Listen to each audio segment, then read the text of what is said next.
Hey, hi, welcome to Friday. If you've watched any vlog for like the last week, you'll probably know I haven't filmed anything. Yeah, and I mean, part of it I know why, because work stress, and there's a, should I say it? I've already said I'm working on a video on Jax. Yeah, as you guys know, she's working on that big project for the Amazing Digital Circus, specifically on Jax. Yeah, that video has taken a lot out of me, but what has also taken a lot out of me is my day job. My day job has kind of been shit lately. Yeah. And so as a result, I just haven't been in the mood to do anything. But I am in the mood to film something today because something unexpected happened. She was looking through deals and... Yeah, Johnny's sigh. Yeah, so, fun fact, both of us had to work today. Today was so incredibly slow at my job, I just was like, let's look at deals. What deals are there, today? And I found out that Best Buy is doing a 4th of July sale. That's some pretty good deals. That's better than whatever crap Amazon's doing. Yeah, their Prime Day was terrible. So one thing that I've been really wanting to replace my monitor setup with a curved ultra-wide monitor because I've always seen like very productive people use them, and I've even asked people like your dad. Yeah, my dad has just one curved monitor that he uses for his job, and it's been amazing. Like, he swears by them. Everyone that I've seen swears by curved monitors for productivity. They've always just been seen as really, really good productive monitors, and I wanted one. Problem is, wanting one with the specs that I want is insanely expensive. Yeah, like your typical low end is $400 to $500. Yeah, that's about the price, which I'm not paying that much for a monitor.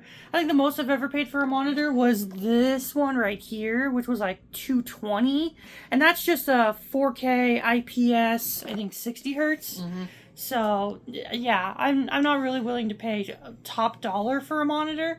I will pay I'll pay a good price for a monitor, but I'm not spending $400 or $500 for a low end one.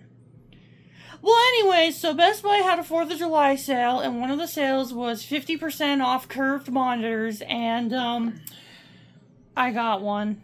It looks like a television. Yeah, TV. Johnny, hold it up to scale. I want to show just how big this thing is. Sorry, Nemus, you're not gonna like me doing this. Yeah, look at that. Look at that to scale. I feel like I'm holding a giant Nerf blaster right now. It's 34 inches. It's 34 inches, 4K, 200 hertz, and I got it for $250. I am proud of myself. I am so proud of myself that I got that for that cheap. Like, that's perfect price for me. Like, this is probably going to be the only way I would have ever gotten a curved monitor. Yeah, that or getting it secondhand. Yeah, through... I don't know, just my relations. Yeah, so, I'm really looking forward to setting this up. This isn't the only thing I got. The King Dedede Kirby Air Riders amiibo came out, so I got that as well. Yeah.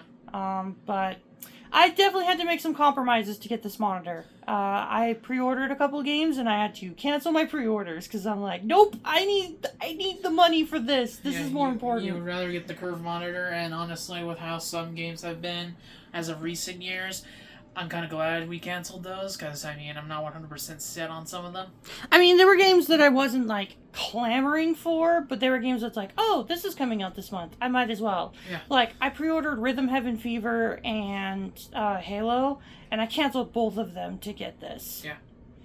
So, actually, I canceled Rhythm Heaven a couple days ago because I wanted King Dedede instead. Yeah. But I did cancel Halo to get this. Yeah. So, I'm really excited. Yeah. I'm really excited. I'm gonna have to figure out all of this. Yeah, you're gonna have to figure out your mess. Yeah. There's no internet. No, I'm only gonna remove the monitors. I'm not gonna refinagle all of this. Gotcha. So I don't think I'll have to disconnect the internet. Okay. I'm gonna try to keep this as much as I can. Yeah. Worst case, I may have to like shift the CRT over. Right. But yeah, this is gonna be fun. So, final update on today, as last shot we showed was the new monitor. Got the new monitor set up, got everything put together, changed all of the settings, got HDR put together, up to the refresh rate, and I've been testing it with Premiere, and my god, dude, this thing is incredible.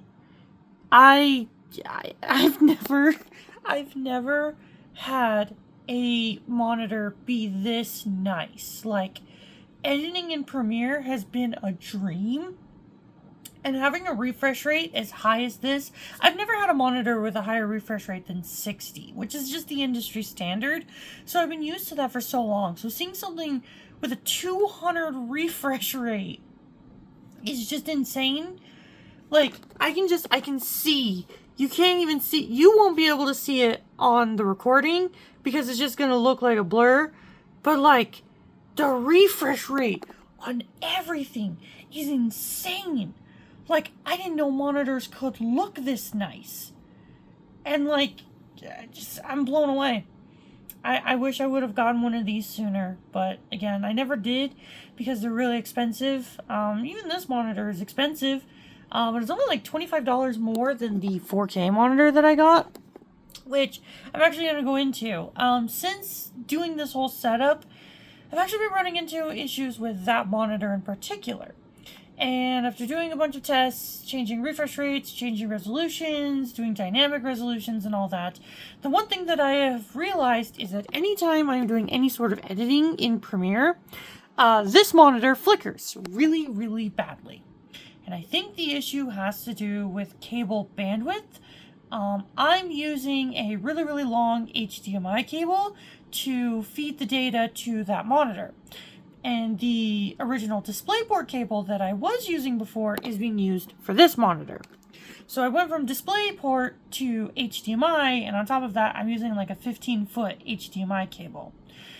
This monitor has always been HDMI, so not an issue there. On top of that, it's 1080p, so, it's a significantly lower resolution, significantly less data, yada, yada, yada. Now, the problem with all of this is I don't have any sort of display cables long enough to have the computer be all the way back there. I put it back there in order to free up space on the desk, but one thing Johnny actually pointed out with this new monitor orientation is even though my Ultrawide is way bigger than any of my monitors, it actually frees up a lot of space on the desk. So I'm thinking I might actually reorganize my computer setup so that way I can put the computer probably like tucked back there and then shift everything, I don't know, somewhere. So that way I can actually have the display port, and hopefully that display port will actually fix this issue. So I'm actually going to end things off here because I want to be able to put that together and possibly show it off. But yeah, first impressions of the new Ultrawide monitor is this thing is a dream. I am so happy with this. Editing has been incredible. And I wish I would have gotten one sooner. So, hopefully tomorrow's vlog will start with me saying, hey, I fixed the issue with the other 4K monitor. But, we'll have to see. Anywho, that's going to be it for today. Thank you all so much for watching, and we'll see y'all later.